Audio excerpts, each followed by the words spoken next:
Is it possible that a name long regarded as a symbol of hope, hard work, and global triumph could suddenly transform into the focal point of unease within the world's entertainment industry? This question has echoed across various parts of the globe since a single financial allegation surfaced in the public sphere and dragged along a name nearly impossible to separate from the success of modern K-pop, Jungkook. What actually lies behind the staggering figure of $83 million, and why is this number now viewed not merely as a nominal sum, but as a symbol of latent tension between artists and the giant corporations that stand behind them?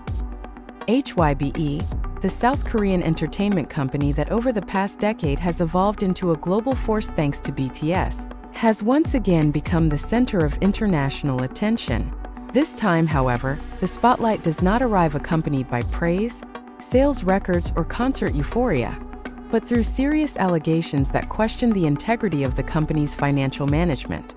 The accusation claims that approximately $83 million from BTS's revenue was allegedly used to cover financial obligations arising from the acquisition of Ithaca Holdings, the company owned by Scooter Braun, an American music industry figure whose name has long been synonymous with aggressive and bold business strategies.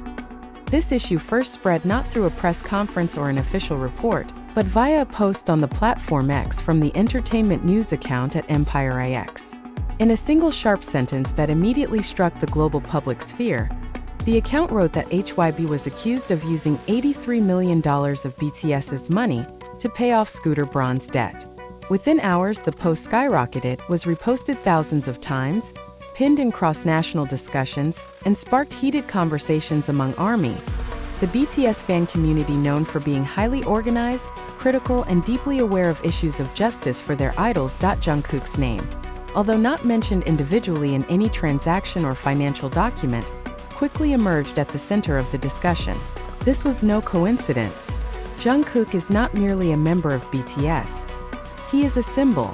He represents a new generation of global South Korean artists whose work generates billions of won, penetrates Western markets, and reshapes the dynamics of the global music industry. When the use of BTS's revenue is questioned, the public is not simply discussing a group, but highlighting the individuals within it, and Jungkook becomes the most prominent face of that concern.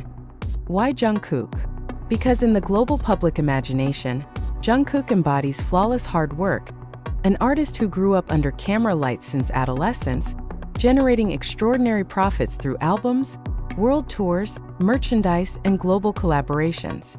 Thus, when allegations arise that the fruits of such labor were used to rescue corporate business decisions he never chose, a sense of injustice intensifies. It is at this point that the scandal transforms from a corporate issue into an emotional drama that touches the moral sphere. Scooter Braun, who joined HYBE through the acquisition of Ithaca Holdings in 2021, is no stranger to controversy. He is known as a top-tier American celebrity manager, handling names such as Justin Bieber and Ariana Grande. At the time, the acquisition was seen as HYBE's strategic move to expand its influence within the global music industry. Recently, however, the transaction has been re-examined. Allegations that the acquisition left behind a significant debt burden have fueled suspicions that BTS's profits were used as a financial shield to cover the risks arising from the company's aggressive expansion. In digital spaces, reactions emerged like an unstoppable wave. On Reddit, discussions surrounding these allegations grew so intense that several posts were reportedly removed for triggering open conflict among users. On Facebook and other platforms, expressions of anger from ARMY poured in, with narratives suggesting that HYBE had crossed the line by using BTS as a financial savior.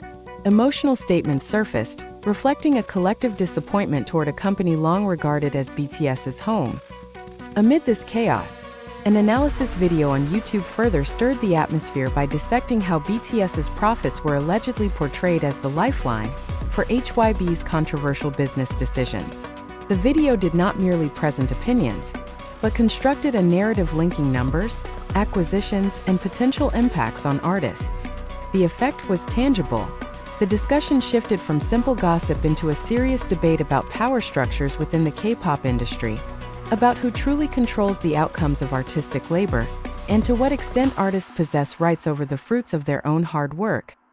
The account at Empire X later released a clarification, asserting that their post was not intended to attack BTS, but rather stemmed from support for the artists and hopes for their comeback.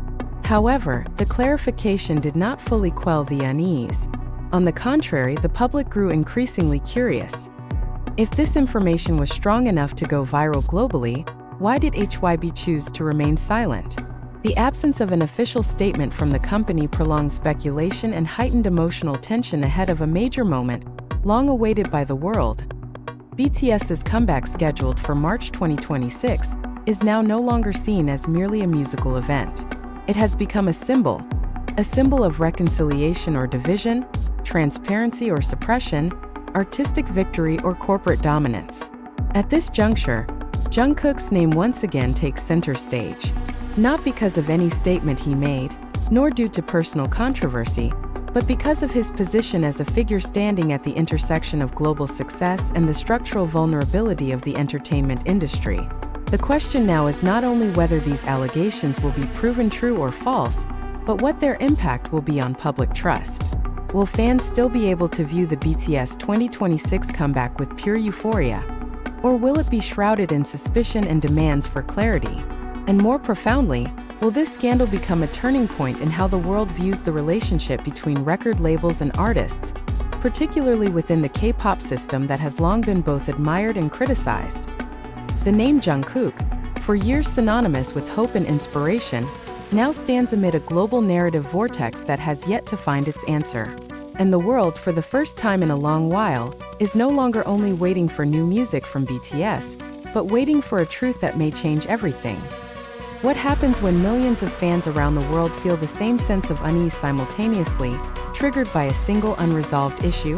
The answer is not merely a hashtag, not just a viral post, but a wave of moral pressure that slowly yet surely converges on one focal point: HYBE. Since allegations emerged regarding the use of $83 million from BTS's revenue, the digital space has no longer functioned merely as a forum for discussion, but as a battleground of discourse between eroding trust and demands for transparency. ARMY, long known as a fandom with formidable global mobilization power, quickly demonstrated that they are far more than passive consumers. Across platforms, from X and Reddit to Facebook, the discourse expanded well beyond momentary emotion. Fans began constructing timelines, comparing media reports, connecting HYBE's acquisition decisions in 2021 with the company's financial condition, and repeatedly asking one question that continued to echo: where do BTS, and Jungkook in particular, stand within this entire business structure? Jungkook's name once again moved to the center of the narrative, not because of direct involvement, but because of the absence of a voice. That silence, for part of the public, felt louder than anything else. In modern pop culture, silence is often read as a signal, and when a figure as significant as Jungkook offers no response at all, speculation inevitably grows in that vacuum. Is he unaware of what is happening? Or does he know, yet remain bound by contractual structures and company policies? These questions have multiplied without official answers, creating emotional tension that now envelopes every conversation about BTS's comeback. On Reddit, discussions that initially appeared informative shifted into heated debates. Moderation followed, several posts were reportedly removed, and this only deepened suspicions among some users that the issue touched something more profound. On Facebook, emotional narratives surfaced more clearly. Harsh statements appeared, positioning HYBE as a corporation accused of crossing ethical boundaries by using its artists as tools to offset business risks. Phrases such as "their sweat money is not a bailout fund" became recurring mantras, illustrating a shift in discourse from fandom to moral activism. Notably, this unease is not confined to South Korea or Asia. In the United States, Europe, and Latin America, discussions have unfolded with similar intensity. This demonstrates how BTS, and Jungkook in particular, have transcended geographical boundaries to the point that an internal issue within a Korean company can provoke cross-cultural emotional responses. For many international fans, this scandal is viewed as a tangible example of imbalance in the relationship between global artists and the companies that control the industry's infrastructure. The account at Empire IX, which initially sparked the issue, attempted to defuse the escalation with a clarification. They emphasized that their post was not intended to attack BTS, but rather emerged from support for the artists and hope for their comeback. However, this clarification did not fully redirect the discourse. For much of the public, the issue had already moved beyond the intent of a single social media account. It had become a collective reflection on how power operates within the modern entertainment industry. Meanwhile, the absence of an official statement from HYBE served as additional fuel for speculation. In crisis communication, silence is often interpreted as either unpreparedness or unwillingness to be transparent. Each day without an official clarification extends the period of uncertainty and deepens the wound of lost trust. Industry observers have begun to question whether HYBE has underestimated the emotional impact of this issue on BTS's fanbase, or whether the company is preparing a far more complex communication strategy. The spotlight on Jungkook grew sharper as discourse began to shift toward the possibility of legal action. Some fans openly called for BTS to take action against the company, a call rarely heard in public spaces before. Although these appeals remain speculative and emotional, their very presence marks a significant change in the symbolic relationship between artists, corporations, and fans. Jungkook, within this narrative, is positioned not only as a potential victim, but also as a figure who is morally entitled to answers. Yet beneath all of this lies a deeper dilemma. The K-pop industry is built upon rigid contracts, corporate hierarchies, and tightly centralized image control. Within such a system, how much space does Jungkook truly have to speak freely?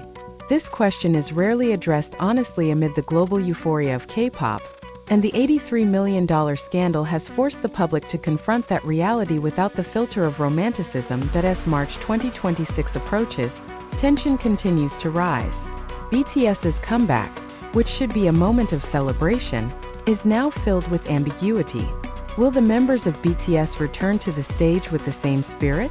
Will the public welcome them with unburdened cheers, or with expectations for explanations and clarity? And amid it all, will Jungkook remain an intact symbol of hope, or become a symbol of structural conflict long hidden behind grand stages?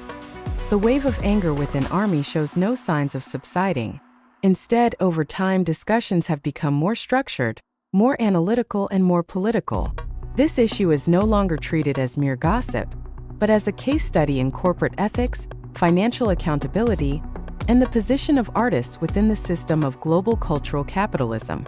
Jungkook, without uttering a single word, has become the center of this discourse, a position he may never have sought, yet now finds unavoidable. And as the global public holds its breath, one thing becomes clear: this scandal is not merely about money. It is about trust, about silence, and about how a single name can bear the weight of millions of expectations. The question now turns toward the next chapter. What will be the long-term impact of this crisis of trust on BTS's future? And will the 2026 comeback truly mark a point of recovery, or instead the peak of an unresolved conflict? At this point, the most important question is no longer whether the figure of $83 million truly flowed from BTS's revenue into HYBE's financial obligation gap, but what all of this means for the future. The future of a group that has etched its name into global history, and the future of a Jungkook who has long been regarded as a symbol of K-pop's golden generation. Will this scandal become a permanent stain, or merely a dark shadow that slowly fades as the stage lights turn back on in 2026? In studies of the entertainment industry, the greatest crises often do not lie in the numbers themselves, but in perception. Public trust is the most fragile yet most valuable currency, and in this case, the perception that BTS's hard-earned results may have been used to cover corporate strategic missteps has created an emotional fracture that is difficult to ignore. HYBE, through its silence, seems to allow the public to fill the narrative void with their own assumptions and anxieties. Each day without clarification not only prolongs speculation, but also deepens the distance between the company and its fan base. For Jungkook, this situation places him in a paradoxical position. He is a global artist with extraordinary influence, yet also part of a system that limits freedom of speech. His silence can be interpreted as professional compliance, but it can also be read as a form of structural pressure. In many historical cases within the music industry, An artist's silence amid a corporate crisis has often served as the clearest evidence of the imbalance of power relations that exist as BTS's comeback in March 2026 approaches. The industry is now waiting not only for new work, but for a signal. A signal about the direction of the relationship between BTS and HYBE, about whether the company will choose transparency or continue to shield itself behind corporate language. This comeback has the potential to become a unifying moment that heals collective wounds, yet it could also turn into a stage where every lyric, every gesture, and every appearance by Jungkook is read as an implied statement. What makes this situation even more complex is the growing maturity of the fans' awareness. ARMY is no longer merely a fan community driven by idol worship, but a global collective with sensitivity to issues of justice, business ethics, and artists' rights. They are not only waiting for music, but for answers. And in a fast-moving digital world, the absence of answers often speaks louder than clarification itself. Will this scandal change the way the world views HYBE? Will it push a paradigm shift within the K-pop industry regarding the management of artists' profits? Or will everything pass, covered by the glitter of the stage and the euphoria of a comeback? No one can know for certain. But one thing is clear. The name Jungkook is now etched into a narrative far larger than music alone. As 2026 draws closer, the world will witness whether BTS's comeback becomes the starting point of reconciliation, or instead opens a new chapter of even deeper questions. And until HYBE chooses to speak, that unease will remain, circulating among hope, disappointment, and tested loyalty. That is where Jungkook stands, between the glare of the spotlight and the shadows of unanswered questions.